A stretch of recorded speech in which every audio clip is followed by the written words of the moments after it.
Hey guys, good morning.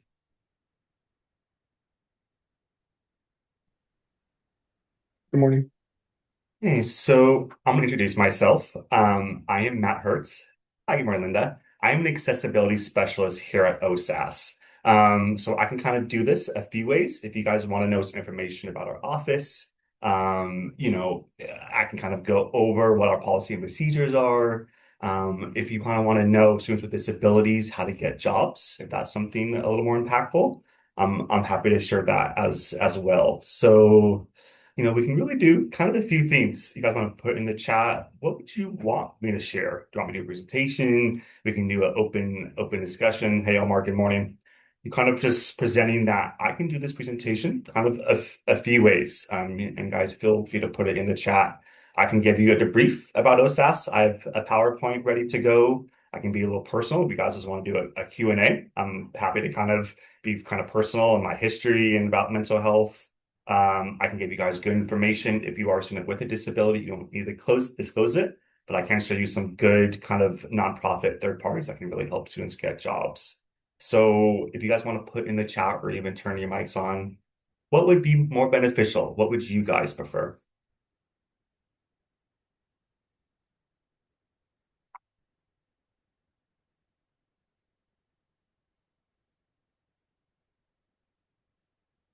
Yeah, all right, so let's do that. I am going to share my screen. I'm just going to do like a PowerPoint presentation, just kind of about OSAS. It's very generalized, and then we can go from there. I'm very much about like perfect open communication. Feel free to stop me. Like, let's have a good conversation. I'm very transparent. I'm very personable. So, without further ado, let's do it. Let me share my beautiful screen. Here is the one. Share, fantastic. Slideshow.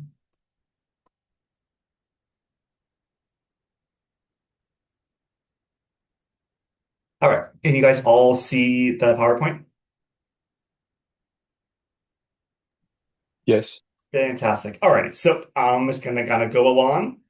If you guys have questions, honestly, feel free to have your mics on. You're not interrupting me at all. So this is kind of a generalized PowerPoint just about OSAS, and I'll be kind of be generalized and personal, kind of what I do in my position. So I'm obviously Matt Hertz for some students that just came in. I'm an accessibility specialist. So if you were to get OSAS accommodations, you would be potentially assigned to me. I'd be your specialist throughout your time here. So let's get through it a little bit. So essentially, what is OSAS?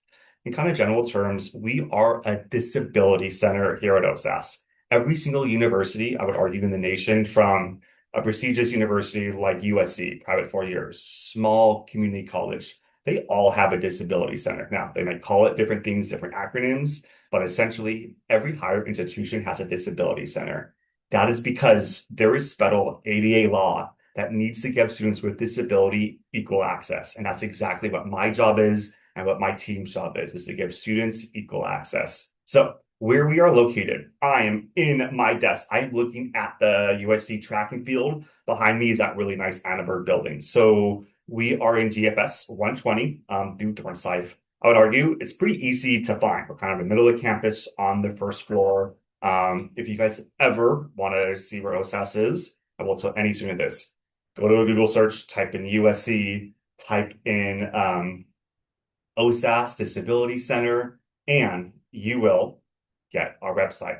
So we actually have two locations. Our first location, as I described, is our kind of main office. So myself as a specialist, all my managers, my admin, they are all located in our main office.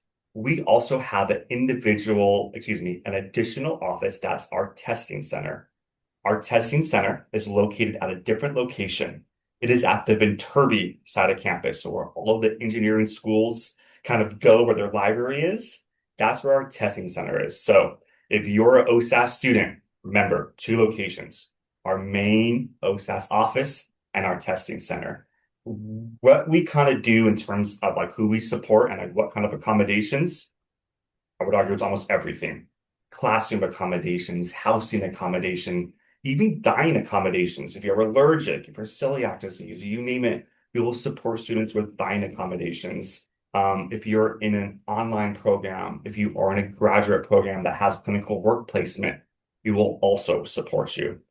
I like to think that here at OSAS, we have one of the largest disability centers in the nation. We have 26 professional staff.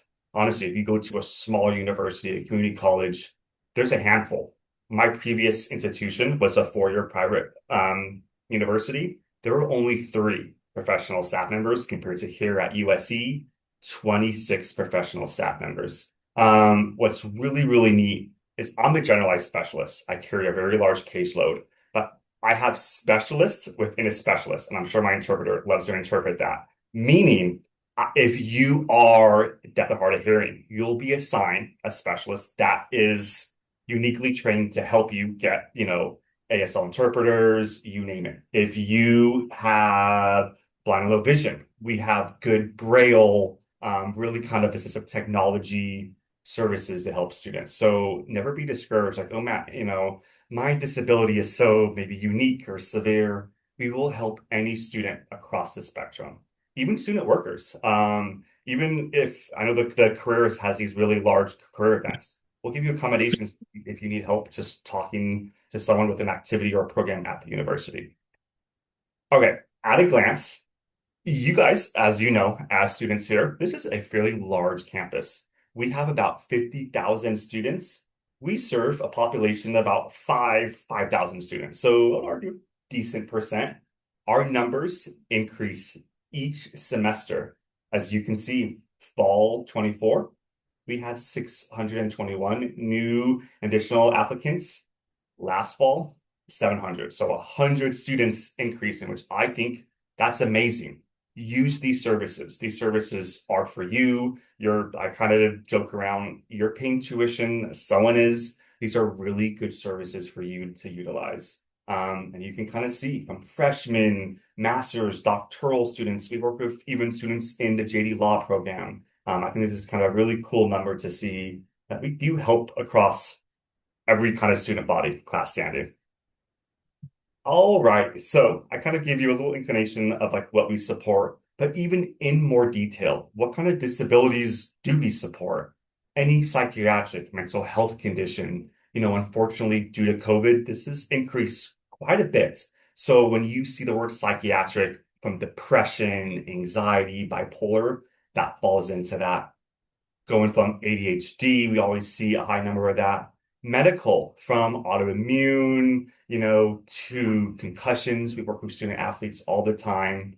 And you can see going down the list, even if students get a temporary injury, you guys can come to us. So God forbid, but if you get a concussion, get in a car accident, and you have limited mobility, come to OSAS. We can support students with temporary accommodations. Well, you can kind of see a kind of graph, if you will. Alrighty. So, what is commonly requested? I get this question a lot. And it's that, Matt, what can I request? What's available? Essentially, you can request anything within our database. The most common request, of course, at a higher institution is extended and accommodated testing. Number one, having more testing time. If you guys, especially students in this breakout room, feel like you have a hard time concentrating, you're distracted, you have mobility issues, you have a hard time sitting for so long, reach out to us. We can potentially give you additional time. We have our testing center. So a lot of terminology in a disability world. Reduced distraction test setting. That means access to our testing center. I describe this to students what you think of a large university, a large disability center, what a testing center looks like. That's what we have. So if you ever walk into our testing center, there is no noises. There's small rooms within our center. There is partitions within each desk. You will have options to have earplugs, headphones, fidget toys, anything to assist you to have a reduced distraction. When you're in lecture, what could we support you with? Breaks during class. I kind of tell students, you're all adults. If you need to use the restroom, have a personal call, usually you can go ahead and do that. However, if you need a break due to a disability related reason, that's something we can support you with, So it's like, Matt, I want my professor to know I'm not being lazy or just stepping out of class. I'm taking that class due to a disability reason. We can support you with that. Tons of note-taking support. We are going away from pure note takers. We now use more note-taking technologies, ability to record your lecture, ability to have transcriptions, ability to timestamp your lecture. Really, really useful accommodations. As well, this is, I would argue, maybe for more severe accommodations, excuse me, severe disabilities. Flexible assignments, flexible attendance. If your disability directly hinders you from attending class, hinders you from completing the assignment. Alternative format textbooks, that simple terms, audiobooks. This, I would say this day and age, AI is very prevalent.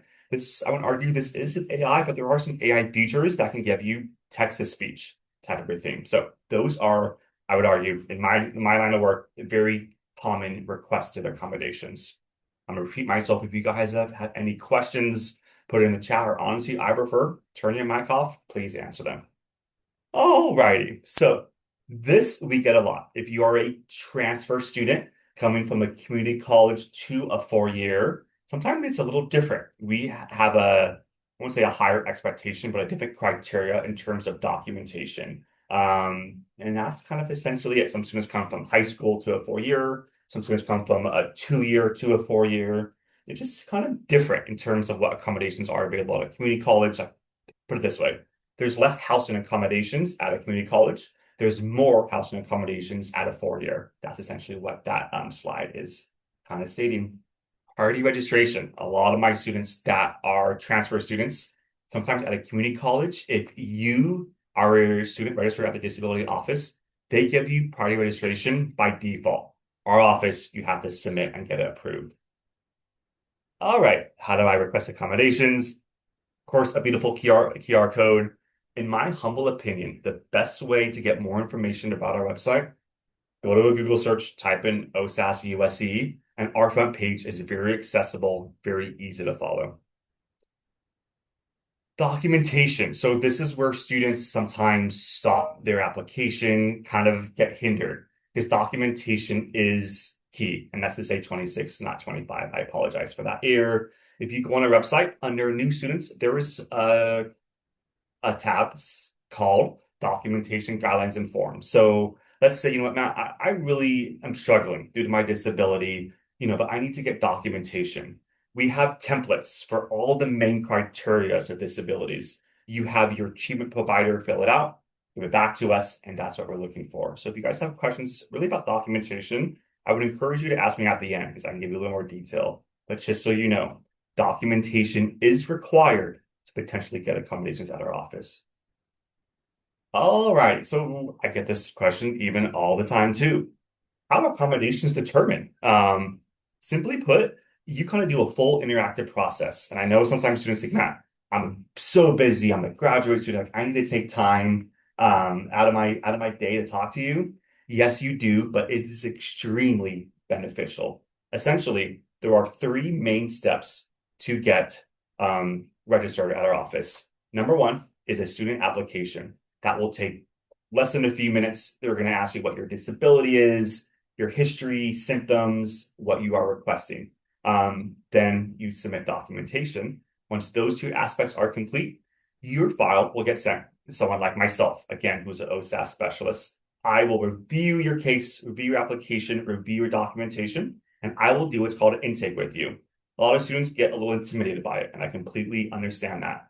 Think of an intake less as an interview, more of a conversation. I want to get to know the student. I want to understand what their challenges are, what their history is. They have accommodations in high school, and I want them to get to know me. I'm very personal. I kind of flirt with being professional and personal. I think that's beneficial within my job. You meet with me, and I streamline the process for you. Essentially, you make a request, your request goes to review, and then I email you back. Really depending on what my review team says.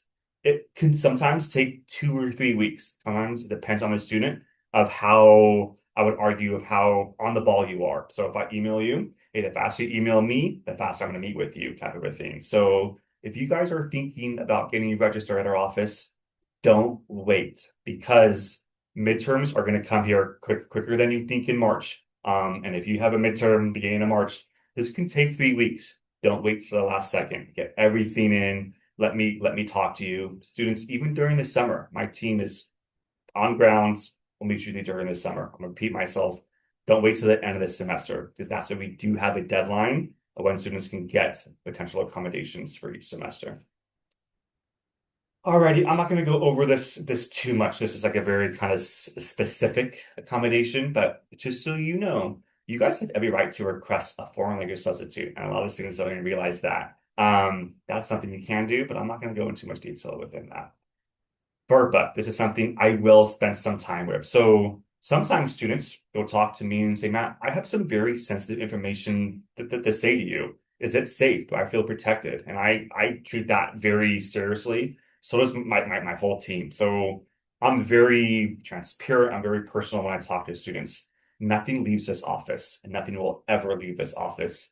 Even if you get formal accommodations through OSAS, you will potentially need to generate a letter to your professor, your faculty, explaining you're an OSAS student, and it will state your formal approved accommodations. It will not state your disability. It will not state your symptoms, your history. That's all in-house at OSAS, and that will never, never leave. If you want to be disclosure until you're a professor, you have every right to. You can be an advocate for yourself. It's not mandatory. If a professor, as far as you students know, anytime, even you get an injury, car accident, God forbid you won't. But you do not or are not required to send any professor or faculty documentation. It should honestly come to us directly, type of a thing. Yeah, exactly what it says on the fourth bullet. To not share any medical documentation with anyone outside.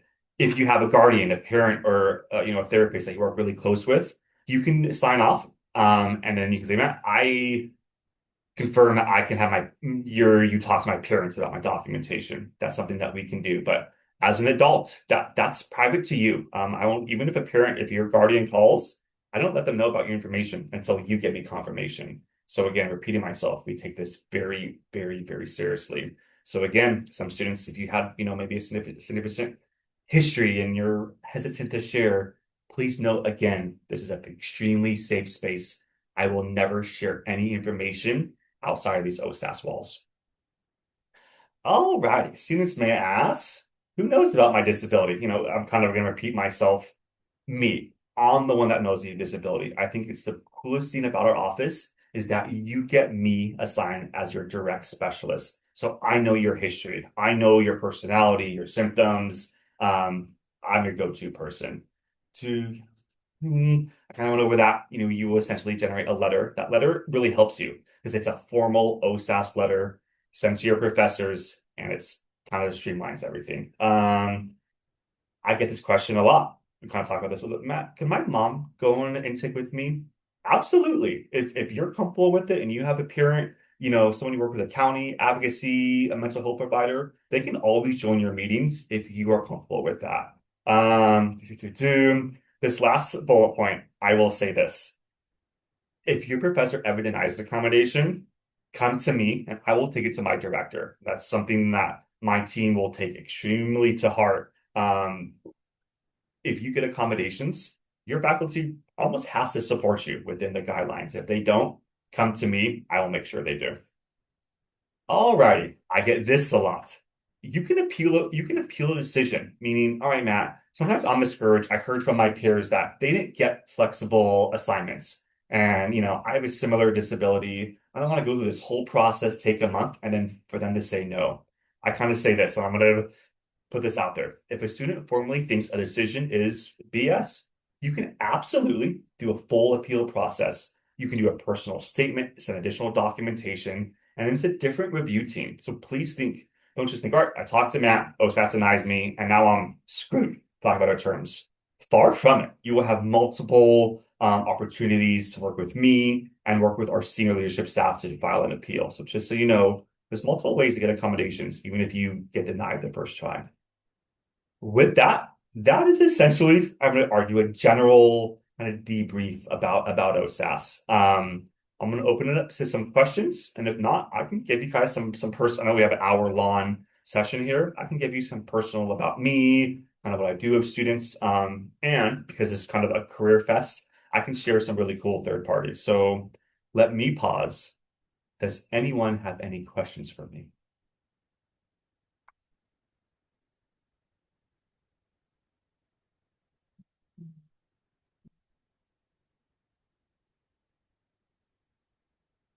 I don't think I see. Let's see. Ooh, Alex, I see something. Alex stated, "What are the limits around alternative formats? Is there a restriction? It's if it's provided, can I get alternative format any source?" So, if you are a registered OSAS student, reach out to your specialist. We provide natural reader. I'm going to put natural reader in the chat. Essentially, it's text to speech, it's an audiobook informally, meaning you don't need to get it approved within our office. So if you are an already registered student on this info session, you can email your specialist and you can get Natural Reader. I highly encourage you to do so. Even let's say you are on this session, you're not, I'm not a registered OSAS student, but I have trouble reading. I'm a graduate student. There's so much dense context, the textbook. I'm reading so much and I'm not understanding. If you go to your iPhone, your Android, there are tons of text-to-speech apps. Some are free, some are a few dollars, but they can really, really help you. So just so you know, there's kind of built-in, we call it assistive technology in an iPhone, an Android, a PC, an Apple laptop. There are really, really good kind of technologies with that. Again, Alex, if you are a registered OSAS student, reach out to your specialist, and your specialist will essentially give you Natural Reader as well. I kind of told you guys in my presentation, I have specialists within a specialist. If you ever want to get Natural Reader, I have an assistive technology specialist. He'll do a training with you. I think it's a really cool thing about our office. If you get any audiobooks, if you get any note-taking technology, I have specialists that will do a full-on training with you. So again, Alex, great question. If you're an OSAS student, reach out to that specialist. They can give you for free, non-formal natural reader text-to-speech to really help you. Great question. Any other questions? I'm going to kind of give you some personal things about myself, my disability, how I work with students. Then I'm going to share, I would argue, a really cool kind of nonprofit that helps students with disabilities get jobs. But anyone else have any questions for me about OSAS and our services? All right, I'm going to give you guys a little information about me. So I am hard of hearing, which is kind of why I got into disability. So I have a big passion for that. I received accommodations from kindergarten all the way to senior year in high school. So I've kind of been in that regime, if you will, lack of better terms. I like to be very personal with my students. I think the more I open up and share my experiences, students can. So again, if you're hesitant about registering at OSAS, like Matt, I'm intimidated. I don't want to share, this is very personal information. I'm very compassionate, empathetic. If you ever walk into our office, our front desk admin, the net, will give you very sweet empathy, passion. You will never feel degraded. It's a very, very welcoming space. And I will give you, as you guys can already see, welcoming energy. I'll share my personal life. My fiance has autoimmune disease. So if a student has autoimmune, I'll be, you know what? I experienced in that directly. I'm no problem sharing that. If you guys have any questions and want to talk to me directly, feel free to come to the office. I have a very much open door policy. You don't have to be an OSAS student registered, or let's say I'm not your specialist, but you want to talk to me, come to the office, see if Matt's available. I will always give you that support. I've worked here for almost 5 years. If you are an OSAS student and I'm your specialist or you have a specialist, it doesn't always have to be OSAS related questions, OSAS related support. You can always ask a specialist, Matt, I'm struggling with socializing. I would love to get in some good groups. I want to be more engaged with the community at USC. I can help you with that. Now, I'm not the staff member that does, but I know exactly who on campus can support you. If you want to get connected to a therapist on campus, having trouble with exams or just managing a really rigorous course load, I can't support you with it, but I know exactly who on campus does. So I'll tell any students, registered OSAS, get that whole holistic support. Um, I'll kind of pause there a little bit of myself. Any questions for me? I'm kind of what I do, my personality, day in and day out. My day looks like I have a 600 students within my caseload. So at any time, about 600 students from undergrad, graduate, and professional programs can email me with any questions. I would always get back to students within 24 hours. I know other offices take some time. I don't. I will always get back to you, and my whole team is very good about that. Do I do intakes throughout the day? I work with the career center. for quite a few years now. I've done kind of, I'll show you guys in a little bit. I do workshops with Lime Connect that kind of helps students with disabilities get jobs and what to disclose and not disclose. What else do I do? I work with athletics. If student athletes get concussions, one of their main ADs emails me. I hope those guys get some accommodations. I'll talk to professors if I have a student that has a wheelchair user and he has some mobility issues. I'll talk to the professor. I will literally go in the classroom. If it's a lab classroom, I'm gonna say, hey, my student is gonna have some challenges with mobility doing a lab circuit. I'll work with the professor. I'll make sure it's accessible or equal access for that student. Um, that's kind of my day. I'll present my caseload. Ooh, good question. Alex says for graduate students in social work, who do internships, what do accommodations look like? Great question. So if you guys are in graduate school, I would argue any graduate program at USC, there's internships, or we call it educational work placement. We absolutely support students with that. I would encourage a student get registered at our office, and or if you already registered, you're in a graduate program and your practicums are coming up, email your specialists, because sometimes this takes more of a timeline, but we will absolutely support you. Even if you're working at an agency, at a hospital, a school, you name it, we can support you type of a thing. Alex, I want to make sure I read your question directly. Great question. So accommodations can look like work placement location. If you have a physical disability and it's like, man, I live in downtown LA, it takes me 5 minutes to get to class at UPC campus, but my work placement is in Pasadena. It's taking me an hour. Due to my disability, I have a hard time sitting for that long time in a car. My team can potentially give you a closer placement type of a thing. I'm actually going to look at our little database here. Other educational work placement accommodations could be to have breaks during your shift. Placement setting, like provision to sit and stand if you have mobility issues. There's assistive technology. If you have a hard time processing, delayed function, we can give you assistance with that. Lifting and carrying restrictions. Let's see. I would argue the big one for educational work placement is like the location type of a thing. It's unique. It's very much case by case, Alex. I'm going to repeat myself. Reach out to your specialist, have them work with you with that. Even if you work with like a coordinator, again, at a coordinator lead at a school, you will still provide a accommodation letter to that coordinator. They're affiliated with USC within your practicum. Alex, if that makes sense. It's similar but different, Alex. It looks the same. You provide the letter. You work with myself, your program, and then that outside professor, if that kind of makes sense. Righty. I want to show you guys one more theme. I really want to highlight Lime Connect.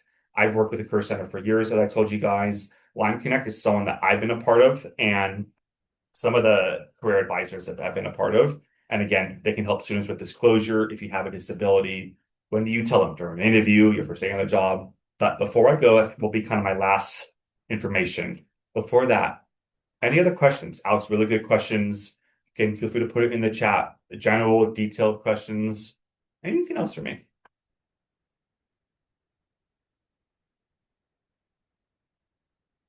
Absolutely, Omar. They are already recorded, my friend. And I will submit it. I'm working with one of the Career Center's full-time staff members. I will have it all recorded, and then I send the recordings to her, and then she will, I believe, kind of have it readily available through Handshake and or like the career website. But yes, absolutely they will. And just that's within OSAS. We always record these presentations. I mean, one of my good colleagues, Wes, is on this call. And when we do our Line Connect sessions, we always record it, so you can have the recordings. Yep, Omar, great question. I'm gonna say this again. There you go. So Wes, who I work very closely, I've had the pleasure of working with. It's on the YouTube search at the USC Career Center. Any other OSAS questions? I would say personal questions for me. I'm going to show you. I'm going to put myself. Really want to talk about Line Connect at the end, but I love Q&A. Good questions. What else you guys got for me? Anything else?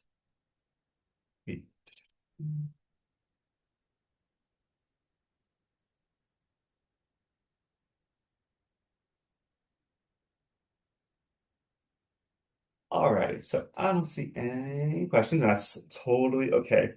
So I want to share something that I learned about this nonprofit agency, if you will, when I started working at OSAS and working with Wes at the Career Center. This is Line Connect. I have shared this, I'll call it an agency, with my whole team. Like all my directors know, my managers know, all my colleagues know. I put it in the chat. It essentially does. They work with students with disabilities to strengthen their talents, make them confident, really focusing on disclosure. I get this question all the time, and I'm sure my career advisors get this question as well. Is Matt, I on the autism spectrum. When do I tell the employer that I have autism? It can be a very touchy subject. Sometimes I've heard from students, professionals like Matt, I don't tell them at all. I don't tell them when I do an application, when I put my resume in, when I do the interview. I wait a month in and then I let them know. Some students or professionals think, you know what? They can't fire me or discriminate me after they give me the job. Some students or professionals are like, you know what? I want to be very transparent. I want to let them know right away during the interview process. I had a very good conversation with Blind Tech about this. There's no real answer of when you disclose a disability to any kind of employer. I would argue it's up to you. I tell all students this. I'm a big component. Be an advocate for yourself, type of a thing. Very personally, I'm hard of hearing. I'm deaf on my right side. I do applications.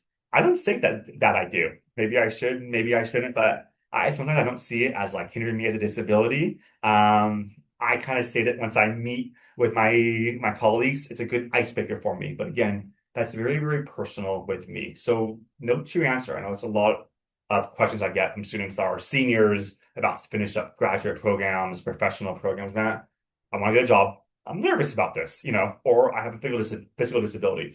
I am a wheelchair user, I don't want that to hinder me. Just so you guys know, they can't, or say any employer cannot discriminate you due to your disability. It's FERPA, it's ADA federal law. If you ever think you are being discriminated due to your disability here at USC, you can follow Title IX, or you can always go through HR, through any employer type of thing. So just so you know, if you ever feel even a professor, a staff, an employer is discriminating you due to your disability, you can take legal actions.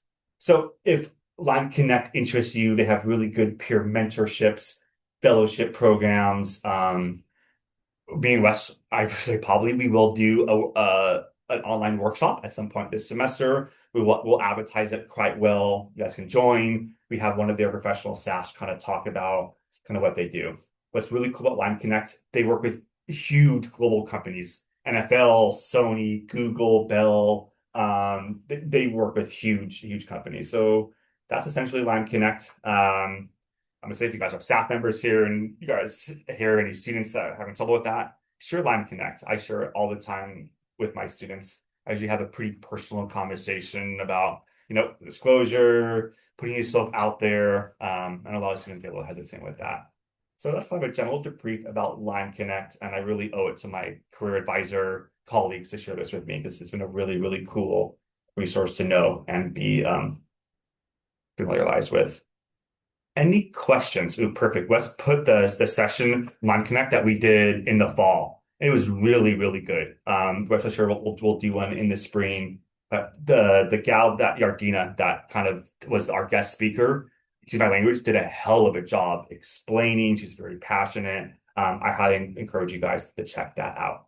So that is Lime Connect in terms of I want to share with you as a disability specialist. We're kind of in a career fest. I think this is a really good correlation for students. Let me pause again. Do any of you guys have any questions about what Line Connect is, what they do, how to get in contact with them? They are a nonprofit, which I think is really neat as well. And they are not affiliated with they're not affiliated with the USC, any universities, type of a thing. They're their own agency. I'll pause. Any questions about that?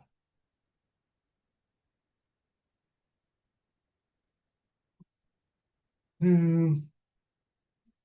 Alrighty. If you know what, we have still some more time. I'm gonna keep on talking. I see I have a question. Omar has a question.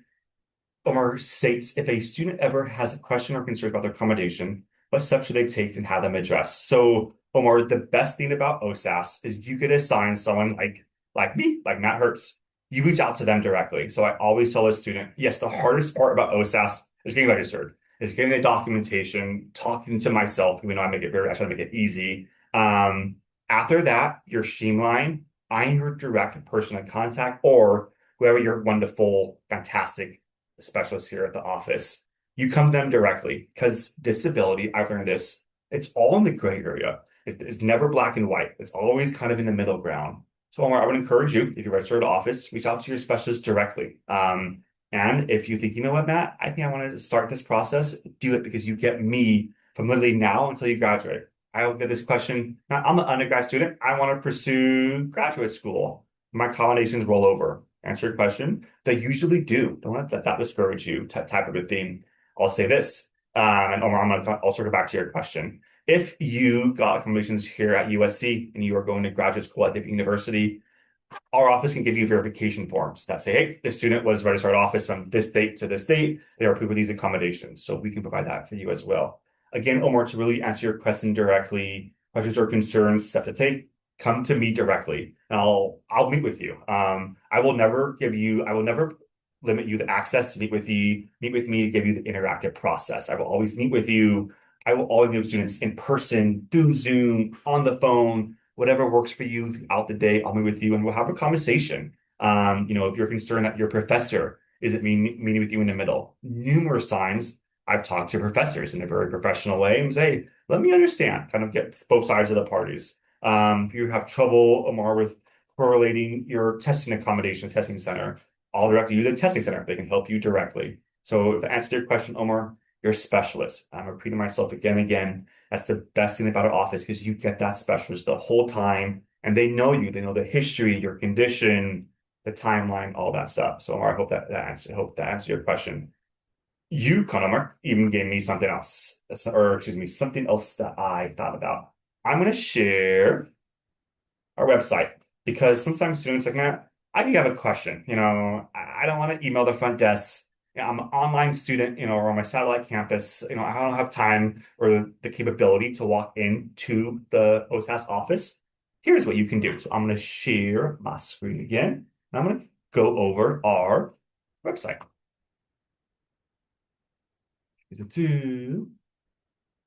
So this is our beautiful website. Again, Google search. If you type in USC Disability Center, OSAS will come up. Drop-ins. This is what I want to highlight with you guys. Middle of our front page, we have OSAS virtual drop-ins. This is really, really good for students to talk to a specialist like myself. Every single specialist at this office has 2 hour slots to do drop-ins throughout the week. So I have a 2 hour slot every week. So it's every single specialist. If you have more kind of direct questions, this is the best way to ask them. It's kind of open door. Hey, drop in. If you have Monday, coming out at 11:35. Someone will be there. They will answer your questions in more detail. So those are really, really good, not say resources, but options to talk to someone at OSAS. If you're not registered yet, like, Matt, I don't have a specialist yet. I can't email them, but I want to talk to a specialist. There you go, OSAS virtual drop-in schedule. Another really, really good thing is our timeline. So if you're an OSAS student, this is not updated yet. Never mind. Might think that updated. Ignore that. That's a little silly. Regardless, at the end of the semester, before finals come up, there is a deadline to schedule exams. Don't miss that deadline because we will not support you if you miss a deadline because we don't have any seats available. So if you're an OSAS student right now, you have testing accommodations, schedule all of your exams ASAP. I always will tell a student, the moment you hear back from me, any specialists, and you get OSAS testing accommodations, look at your syllabus, make them arrangements accordingly. Don't forget, don't do it the day before your midterm. Don't do it the day before your final because my testing center team will essentially deny you. Versus if you do it months in advance, we got the syllabus, get all of that in. To me, it helps you as a student. All right, I have all my testing center arrangements for the midterms. I'm good to go in March. Same thing. Everything's arranged, confirmed for my finals here in May. Other than that, looking at our website, if you want to get some of the staff, I wasn't kidding that we have 25 professional staff members. Hey, there's me from office managers, numerous specialists, You want to highlight who else do we have? I have Allison, the lead specialist of assistive technology. I have Maui. If you ever get approved for books on term format audiobooks, Maui does trainings with you. Who else do I want to highlight? I have Jonathan, got the hard of hearing. It's exactly what I was talking about. If you are a student that is at a hard of hearing, Jonathan's your specialist. That's his expertise. He's fluent in sign language type of everything. So pretty diverse staff that does pretty amazing work. What else can I show you guys? Um, uh, I think that's mostly it. I mean, our home kind of gives you like what we do, disability, how I kind of told you guys like ADA federal law. If you want to read more into that, I'm sure maybe students don't on a busy week, but in all seriousness, this gives you all like the federal law, what we do, what your faculty do to support you. That's essentially our website. I don't think I need to go anything else. Oh, I'm gonna do one more thing. If you're an OSAS student and you have questions about the testing center, go to current students coming in testing. This is a really good page that tells you the contact information, the proctoring hours. Keep in mind, finals, we are open from like 7 to 6 versus 9 to 5. The main question I get when students schedule their exams at the testing center, if your exam time will go past 5 o'clock, just make it earlier in the day. That of a thing. That is essentially it. If you are a student at the HSC campus or an online program, you test within your program. So let me stop sharing. Bum, bum. Omar has another question. What is the process for a student to make an appointment with you or anyone else at the OSAS faculty? So, in terms of an appointment, Omar, if you are not registered at our office, I would do the drop-ins, my friend. Those are virtual drop-ins. Specialists can talk to you, give you all the detail. Once you are registered at our office and you have an assigned specialist, a lot of my colleagues use Calendly. So you wait. Now, I want to meet with you. I would like to discuss some additional accommodation requests. Majority of my team gives you Calendly. You make it. I don't use it. I kind of do my own style. I say, you know what, Omar, what's your availability this week and or next week? I can meet Friday at 2 o'clock. I say, great, let's meet then. And Omar, I say, okay, I can meet with you in person, via Zoom, or over the phone. What do you prefer? I will always give students an hour to talk to me.